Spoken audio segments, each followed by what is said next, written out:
Now, moving on to another important question, which has to do with aligning with the circadian rhythm. And one common problem that comes up all the time is what if I'm unable to keep up with my timings? Because as you know, the recommendation here is to follow very strict meal times and bedtimes. And very often we have other things to do, and we don't want to eat on time, we can't sleep on time.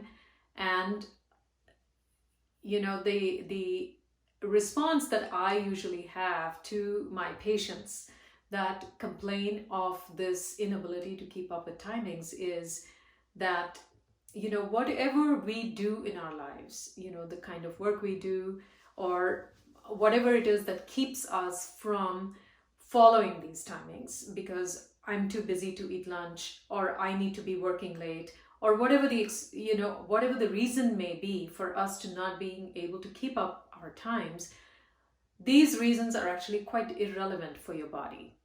Your body doesn't have the ability to care how you feel about it, or your reasons for not being able to follow this rhythm and to come in alignment with it, because the body is really a mass of chemical reactions, and that's all there is to it. So it has no ability to feel or think that, okay, she's busy right now, or he can't sleep right now, so let me not create this particular imbalance. It doesn't have the ability to do that. It is going to do what it's going to do, which is create that imbalance, create that problem. So anytime we have these kinds of reasons, then we need to rethink and say, why am I doing all this anyway? Because again, if you fall off the wagon once in a while, that's not the problem. If you go to bed at 1 o'clock one day, but you're in general following all these timings, that's not the problem, because the body has enough resiliency to make adjustments for that. It's not going to go haywire right then. These are cumulative kinds of effects. We keep doing this over and over again, and the body loses the reserves to keep dealing with it. So these are things that we need to figure out and put into practice, no matter how difficult it is.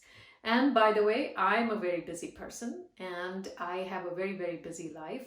And yet, I have to really ask myself the same questions that I'm asking you to ask yourself, which is, why are you doing any of this anyway? The work or the commitments, the social, professional, and other kinds of commitments. What is the purpose of that if there isn't a functioning body to enjoy all of it? So that is the reasoning for it. But I'm going to invite Dr. Kesarkar to speak a little bit more about this. You touched upon most of the points. I'll just make a very linear connection here and say that I'll sum it up that life has got nothing to do with our emotional, financial problems. Disease doesn't check your pocket and select you. So, the moment we are born, we are dying, and in between, what today is life. And that life is supported by a healthy system and a healthy mind, whatever might be our concepts. But because we are born of nature, our bodies are adjusted to a particular rhythm. And if we follow that rhythm, in that order, the body will take care of itself, because everything has got a law of how it processes. It is not going to happen that suddenly one day your kidneys start going to stop creating urine and start creating acid, and liver start going to start creating urine. That thing doesn't happen. In the body, everything happens in a particular order, from macro to the micro level. Even if your heart is beating, it is beating in a particular order, for bad or worse. And we have to understand this order. This order requires a specific order of food and sleep to keep this process going. And this is what we are talking about as Dincharya in Ayurveda. So if occasionally if we do something where we are unable to keep it, but we have an awareness, no, I have slept late, but from tomorrow I should be aware. Or let me try that I sleep early but I wake early and do my work. This is awareness. If you do, your body will still support. It is not that you have to strictly follow something. You have to be aware and you have to understand where the balance is breaking. A question here which I would like to add, which a lot of people also ask me, that okay, you follow these rhythms, but what happens when we are traveling? When we are traveling overseas? So again, you have to follow the sun. For me, if I'm staying in India and I catch a flight and I come to US, so I come to US at a time when it is afternoon and it is night in my place. I still have to be there and try to see a sleep at night. Why? Because it might give me headache, troubles for 1 or 2 days, but it will make my transition much better.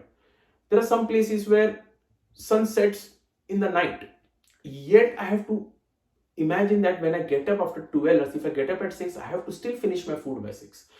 So when we are traveling or when we are going anywhere, if you have this awareness, you will find the right kind of ingredients to feed you.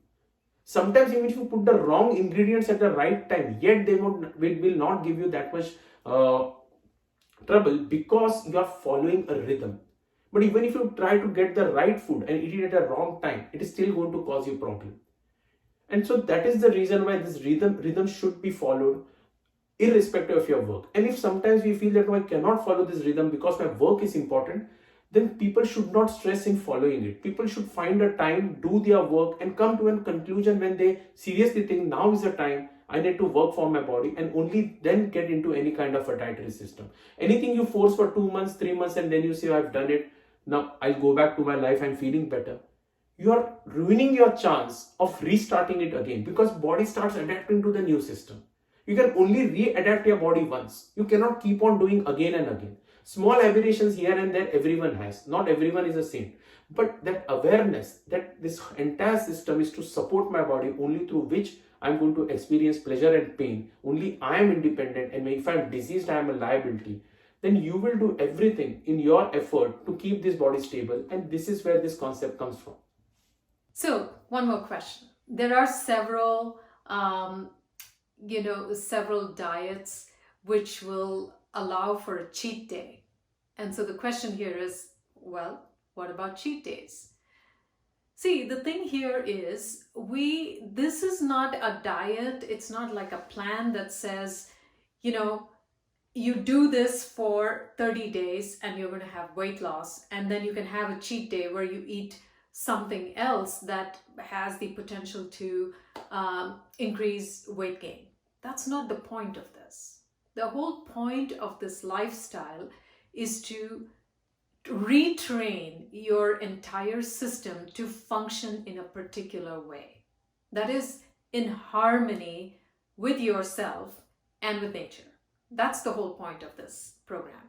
So, in terms of cheat days, anytime you introduce, an aberration. Now, suppose you've been doing this diet perfectly, say for 10 days. And then one day you decide, I'm just going to go back and, have steak or whatever it is that you want to have. And then the next day you wake up and then you try to get back into this rhythm of 10 days, you'll see it's going to be very hard. That's because you've lost the rhythm. And if that one day goes into 2 days, it becomes even harder to get back into this rhythm, particularly until we have cultivated this awareness where sometimes you may actually fall off the wagon, or you may go to a party, or you may do something else and eat something different. But then you're aware that this has happened and that something needs to change at the next mealtime or the next day or whatever it may be. And if that awareness is there, then that is really what needs to happen. And in that way, you're not continuously falling off the wagon. The problem with having routine cheat days is that, you are living 5 days in a particular way so that you can cheat on 2 days. And that is a very self-defeating mindset. If we are forcing ourselves to do something for so many days so that you can have one cheat day, that's a problem. So again, as I said right in the beginning, this plan is not to achieve something in a particular time, particularly things like weight loss or to look good or this or that. This is actually a rewiring of your entire system. So along these lines, I want to ask one more question, which is, okay, there are very strict meal times. What about snacking? Because other diet plans allow for a snack. What about a snack? And then what do you do if you get hungry in between? The answers which you gave or the explanation you gave about cheat days also in a certain way applies to snacking. See, again, as we reiterate, it is about creating a perfect balance at cellular level. Cellular level balance comes only by identifying slowly but surely what kind of a food your body is able to homogenize. And that also comes right because we talked in previous captions from the source to the cooking methods to everything. So when we start getting that kind of an ingenuity at the molecular level, then the concept of cheat day doesn't occur. Eventually, when you develop this awareness, there is nothing called as cheat day because you can prepare the same food what you crave for in a much better way and refine your taste. If the cheat day happens because you're craving for a taste, maybe a salty food, a spicy food, a sugar food, even getting that craving, you have to understand that your body is going through a hormonal change and it's trying to restructure itself, readapt itself to the long abuse it has gone from, and eventually to prepare itself to digest anything. The same thing happens with hunger. When we start this diet, eventually because we are eating on a particular time and we have been used to snack or eat at irregular times, the acid starts falling at that time because you've already trained your system like that. So that acid, even if you snack at that time, is not going to create elixir. It is going to create problems for the next day. So asking me, beyond your timings, do not snack, do not eat. Initially, if it gets a little bit harder, because some people might find it a little bit strict to start, drink some water, a glass of water, a little bit of water, just to, and not very warm water, common water like plain water or something like rice water sometimes, just a glass or two, just to satiate your system. But if not that, then try and control it, because if that intermittent hunger is going to come, it is going to come only for 4 days, 5 days. It might give you headaches, it might bring anger, but then you have to look at it and see if this is what is happening to my system when I'm not feeding it. So now it is rewiring, and eventually your concept of hunger will also change. You will see that earlier when you used to get hungry, you used to get cranky, you used to feel, I can't sit here. Eventually this hunger will become like a soothing experience. You will feel hungry, but you will feel the need to satiate it. And when you eat food, it will become more nourishing, and eventually, because your digestion has become proper, this intermittent hunger will go away. So this I'm talking in a nutshell towards doing this diet and creating awareness. Some people's diet require them to have very physical work, structural work, that is a specialized thing. So I cannot comment on it because it is a very individual thing. But this is something which you're talking in general for people who are not doing much hard work like climbing mountains, breaking stones, working in a quarry with physical work 24/7. Those things we are not working. This is for general people who have little bit sedentary lifestyles, who go to the gym because they are not getting any exercise, because they want to get fit, who are taking this kind of a diet because they want to lose weight, have some cleanse. So this awareness is for them to steady their mind and body and help make them right choices, which not only help them now but also in the future. So this question is about alcohol. So again, there are a lot of conflicting data on alcohol, particularly recently, where some studies suggest that alcohol is good for the heart, and particularly some types of alcohol. And some other studies have said even one drink a week is actually harmful to your overall health in terms of heart disease and cancers and all other kinds of chronic illnesses. Well, what we are going to recommend here is actually quite unique. And again, please remember that any recommendations we are going to make here are, number one, to be followed along with this diet. Okay. Number two, it is not, if you are not a drinker, you don't have to drink.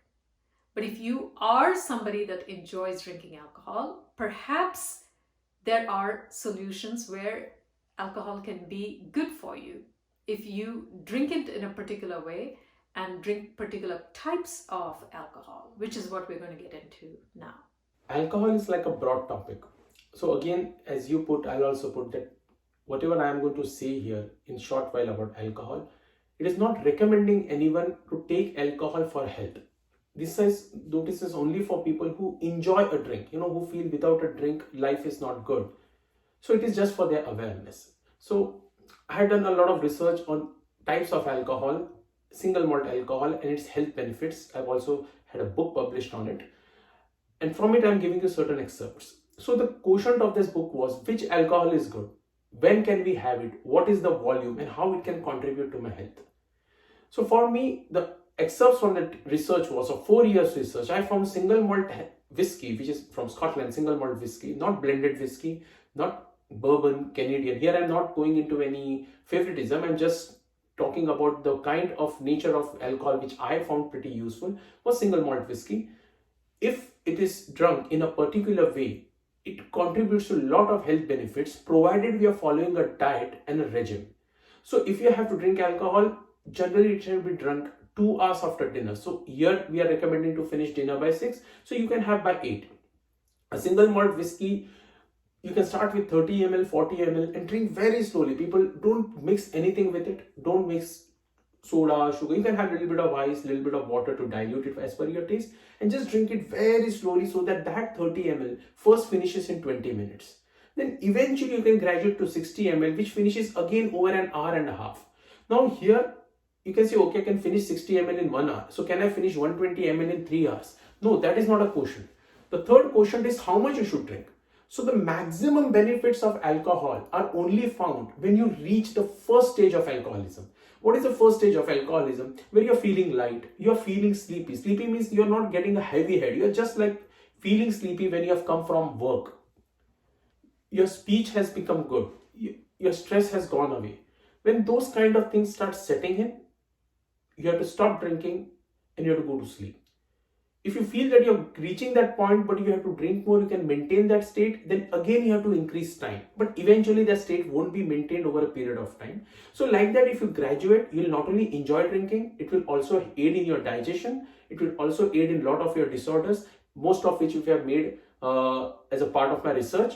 And if interested people are there, they can watch, get that ebook from Amazon. But just for the sake of this course, if any drink has to be recommended on my side, it will be single malt whiskey after dinners, 2 hours, and maintaining this regime of diet of what kind of food you are eating. Again, with whiskey, you should not be mixing any food. You should not be eating anything, even if it is a peanut or a cucumber. You should not be eating anything after drinking a whiskey. A lot of people drink alcohol and then have food. No. If you drink it in this way, it will give you all the benefits over a period of time.